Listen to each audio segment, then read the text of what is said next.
right now, I actually have Belic and Luke on the phone from Cries Wolf. Hi, guys. Hey, how you doing? I'm good. How are you? Oh, tip top. Tip top. Very good. Night, hanging out. That's Friday good. Night. Oh, is it Friday night? Oh, well, there you go. It is Friday night. What's are the pubs open in Queensland? What was that, sorry? Are the pubs open in Queensland tonight? Not today. They all open at midnight. We're actually in Gladstone, so it's like a pretty small town. But they're we're being told that it'll be open at midnight, so that'll be good. Yeah. Yeah, well, that's what it used to be like in Victoria too. But yeah. So you'll have a big party at midnight tonight, because tomorrow night you're going to be hitting the road again, because you guys actually started a tour yesterday. Yeah, that's right. Yeah. So that was pretty cool. Why are you in Gladstone actually? Because you played at Bundaberg last night, and you're playing in Mackay next. Yeah, right. So have you guys, you are from the Gold Coast, have you guys toured the top of Queensland very much before? No, this is our first time coming up here, so it's really cool. It's pretty cool and outback. Everyone's kind of always drunk and laid back, so that's kind of our vibe. Really suits the mood, so swing into it. So yeah, this is as far north as we've ever come before. So you guys like your audience to get good and drunk? Pretty much. Vibe off that kind of stuff, yeah. Just party. Yeah. Can I ask how long actually, before I get into that, because I did say I've got Belic and Luke on the phone, but do you want to tell me what you both do in the band? Yeah, I play guitar. And you are, of course. People listening can't see. I can't even see who you are. Probably a good thing at the moment. Yeah, this is really good. That's good news for you. Yeah, and I'm Luke. I'm the vocalist of the band. Right, because you guys, you call yourselves alternative, but you also a little bit hardcore in there too, aren't you? Yeah, there's definitely elements of hardcore in there. Bit of everything, really. So then is it just like Luke, do you do all the vocals, or does some of the other guys sort of back you up on stage and that? On record, it's pretty much just me. And then, live it translates. And I've got Dom, who's like our new bass player. Mm-hmm. He's really good at backing me up, and Belic does some things. Yeah, I just don't like having a microphone in front of my face when I play, so I kind of just scream it at people's faces, which kind of gets, the mood cranking again. So you guys are all about the live show and the energy and... Definitely. Yeah, absolutely. Where the magic happens. So how long have you been going as a band? 2 years. 2 years, like a couple of weeks ago. All right. And you've got the single We're All Arsonists out, which is what you're touring, and it's actually... You've got quite a few shows in this tour. You started last night, the 24th. And you're coming all up and down the East Coast as well as stepping over to Adelaide. Yeah, which is cool because we've never actually been to Adelaide with this band either, so it'll be good. We're playing a few places we haven't been before, which is nice. It's good. Yeah, and you're doing actually an all-ages show in Melbourne. Is that the only Melbourne show you've got? Yeah, last time we played 3, and I just felt like we oversaturated it a little bit. So this time we just pushed for one really good all-ages show at Wrangler Studios because that was probably our favourite venue last time we were there. Mm-hmm. Yeah, so we're just going to make it one show and make it a really good one. Yeah, I've never been to Wrangler, but those all-ages shows, they get some pretty good bands there. They go off quite good, don't they? Cool, and that's like a really little intimate venue as well. I think it's like 150 to 200 caps, so it's really small. It's nice. So it's a giant mosh pit. It becomes one very quickly, yeah. People can't run away, so that's a really cool thing for us. Well, with such a live, energetic show and the heavier kind of music you do, have you, what's the funniest thing you've seen an audience member do or happen in the audience? Oh, the funniest thing? Oh. Some guy threw his shoe at me last night. Oh. So I just took my shoes off and threw them back. Did you get your shoes back? Yeah, luckily I did. I didn't get my socks, though. That was unfortunate. Not that I really would have wanted them back anyway. They were pretty sweaty and gross. They'll probably be on eBay in a couple of months. See what price it fetches. 5 cents and a tic tac. At best, honestly. And even then you're getting gypped. So. And, well, then, We're All Arsonists, it's off an album that you're working on, or an EP, or...? It's off, it'll be off our second full-length, which we're doing with Troy, who manages the label we're putting it out through. It's 11th. Mm-hmm. So, the album doesn't have a title as yet, but, this was probably just the first single we've, really pushed from it. I mean, Chapter 2 was a bit of what we actually hadn't had an album in mind when we released that last year. But We're All Arsonists kind of really is the sound that we're going for in the new album. Well, you guys, you said you've only been going 2 years, so how long after you started did you get your debut album out? 1 year. Right. And so 12 months. Yeah. How long do you think before this one will actually be ready to hit the shelves? Hopefully June, July at this stage. Right. So is it that you guys want to keep releasing on a regular basis, or is it just that after the first album you sort of developed as a band and had more music you needed to get out? Pretty much. I mean, myself and Kyle, our other guitarist, were probably the main writing team there. Mm-hmm. And we never stopped writing, and we were writing things that, when you're playing a lot of sets, we played pretty much every weekend for a solid year and a half. And when you're playing so many sets, you kind of get a bit tired of playing the same thing every night, and especially when you've written something that hasn't been recorded yet that just, really speaks to you. And I think it'll really resonate well with the crowd that we have now.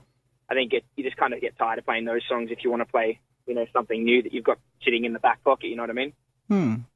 Well, I've never been in a band. I've never put on a show or anything like that, but I wonder, like you said, you were playing nearly every weekend for a year and a half. Do you think that's sort of given you guys a really solid base to move forward on now, or has it made you a tighter band, or what do you think you gained from it? Yeah, we just had a large group of following that just, kind of shared in the same kind of passion that we had, which is really cool to see, whenever I got excited about playing, it just resonated with everyone else around me.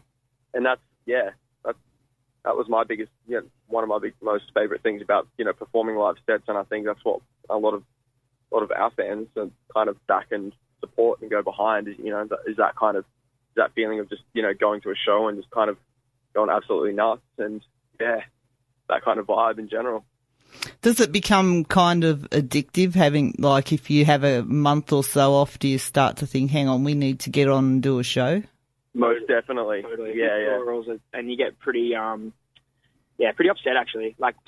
When you play the show again, you get this massive rush. It's definitely an adrenaline rush. Yeah, because life sucks. You kind of work, Monday to Friday, 9 to 5, and it's a pretty dull experience all around sort of thing. So to be able to kind of let that energy loose on, a particular night is just unreal. And when you kind of step away from that for a bit, you kind of just get, set into this normality that you don't really like, and you kind of just, grovel through it. But, you get towards the show and once again, you just go absolutely spastic, and all the kids do the exact same thing. So, yeah. Right. So you guys all got your pretty normal 9 to 5s through the week, and you get out there on the weekend and get rid of all the aggression that you built up through the week. Yeah, pretty much.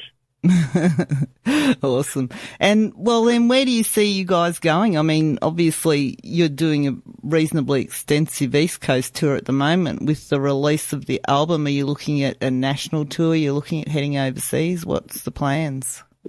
Yeah, definitely. I mean, at the moment, we're just trying to get to all the places that we haven't been in Australia first, just so that we can say we've done it. But in terms of where we're going and what we're doing, in a lot of ways, for myself and all, I can't speak for everyone, but definitely for myself, I feel like we've done a lot of the things that I wanted to do with this band or with any band in general. So everything out now is just it's just awesome. It's just whatever, what's next. I'm kind of I'm as curious to see where we go as everyone else, hopefully. I mean, and Troy's definitely helping us achieve everything we want to do, and he's helping us set realistic goals, and it's really awesome. It's great. Right. Sorry, who's Troy again? Troy's he's the label manager. Oh, yeah. But we work pretty closely with him. He's almost like a manager now. It's pretty crazy. Because I was going to say, it says on your Facebook your general manager is yourselves. Yeah. Well, like, I guess he's just, he's like a big brother, kind of. We come up with the ideas and things, and then he just kind of cultivates them and makes them more realistic.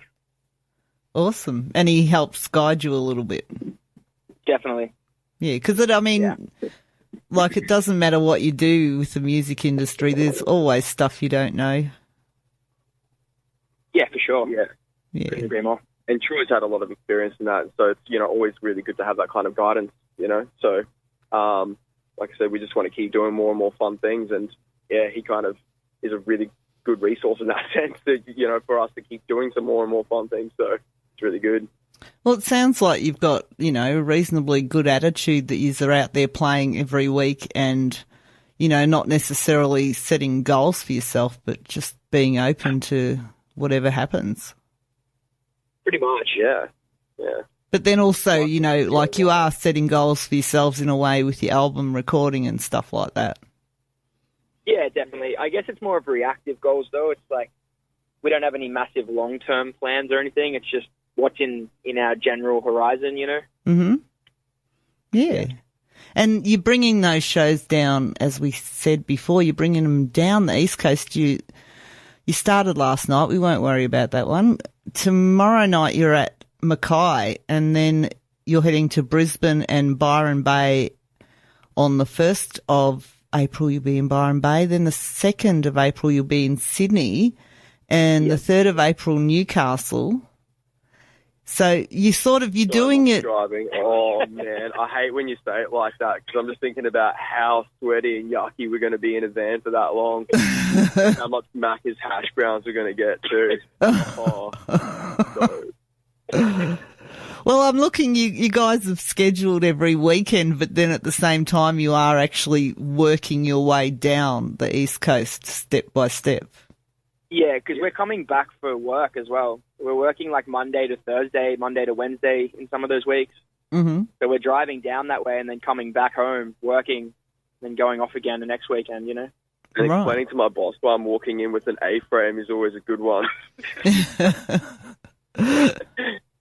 Well, you will be in Melbourne the weekend of the 8th of April, and then Adelaide on the 9th, and you're going to go back up to Canberra on the 10th before the following weekend you'll be at the Tats in Lismore and back in Brisbane and then up to Toowoomba. So you've got plans to drive to every one of these weekends? Yeah, no flying on this one. Yeah. So is it always, well, obviously not too much fun in the van because you're already having nightmares about it? Oh no, we get pretty rowdy in the van. I can assure you of that. We get pretty loose in the van. But like for the most part, we're pretty respectful. Because driving does suck, and paying attention on the road, is super duper important when you're making those long drives. But once again, we get pretty rowdy just as it, Awesome. So. I'm not. Is Luke just chuckling in the background, or what's happening? Yeah. Like I'm just letting him talk because it's just hilarious. That's good. I will tell people they can find you at facebook.com/She Cries Wolf AU. Yep. And you have music up on Bandcamp, which would probably be your old album, yeah? Yeah, definitely. Yep.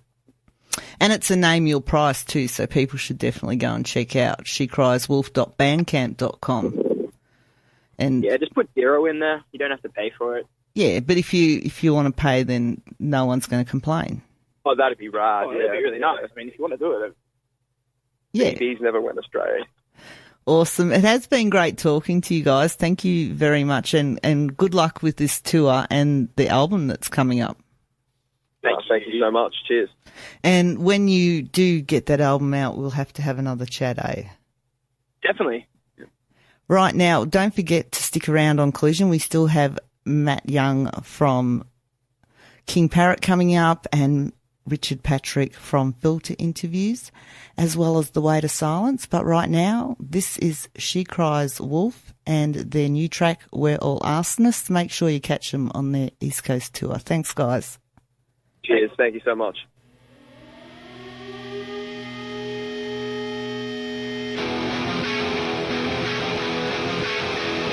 Climb out of your head and give up your reputation.